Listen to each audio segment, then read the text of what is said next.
This is TradeFlow News, bringing you relevant news and insights from around the world. TradeFlow News, enabling trade for SMEs and economies worldwide.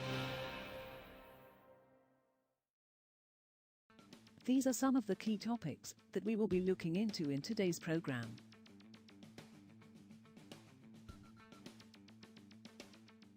First, let's take a look at the overnight headlines which are impacting the commodity markets. Oil prices fell during trade on Monday, as market participants dialed back risk premiums following Iran's attack on Israel late on Saturday, which the Israeli government said caused limited damage. Brent futures for June delivery fell 23 cents, or 0.2%, to $90.22 a barrel, while West Texas Intermediate futures for May delivery were down 29 cents, or 0.3%, at $85.37 a barrel by 0430 GMT. The attack, involving more than 300 missiles and drones, was the first on Israel from another country in more than 3 decades, raising concerns about a broader regional conflict affecting oil traffic through the Middle East. Crude oil's initial reaction to Iran's drone and missile attacks on Israel was muffled on Monday, with prices of the major contracts barely shifting. There were fears that the barrage of weapons fired at Israel signaled a major escalation of conflict in the Middle East, and the oil price would shift higher in response to heightened fears of possible supply disruptions. But the price moves in early trade in Asia were moderate, with global benchmark Brent crude futures and US West Texas Intermediate contracts little changed. Moving on to the top news in the energy sector. Kazakhstan will compensate for exceeding its oil production quota under the OPEC Plus agreement in March, the country's energy ministry said in a statement on Sunday. The ministry said that according to secondary sources, Kazakhstan produced 131,000 barrels per day above its quota in March due to weather conditions and heating requirements.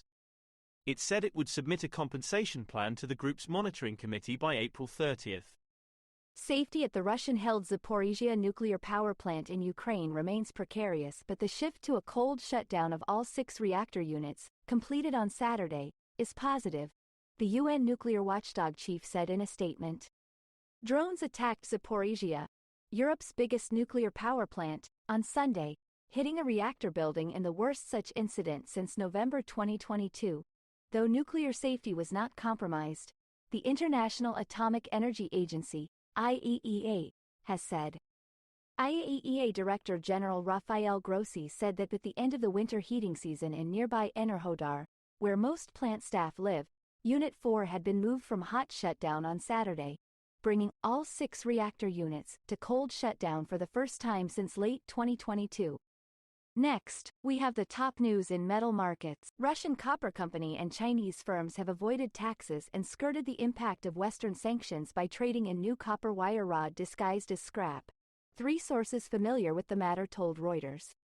Copper wire rod was shredded in the remote Xinjiang Uyghur region by an intermediary to make it hard to distinguish from scrap, the sources said, allowing both exporters and importers to profit from differences in tariffs applied to scrap and new metal. The sources said. Russia's export duty on copper rod was 7% in December, lower than the 10% levy on scrap.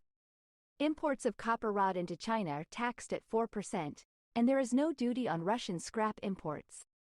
CME Group has suspended from its platform Aluminium produced in Russia from April 13th, the exchange said on Sunday, after the United States and Britain imposed new sanctions on Moscow for its invasion of Ukraine. The U.S. Treasury Department and the British government on Friday banned the 147-year-old LME and the Chicago Mercantile Exchange, CME, from accepting new Russian production of aluminum, copper and nickel produced from April 13th.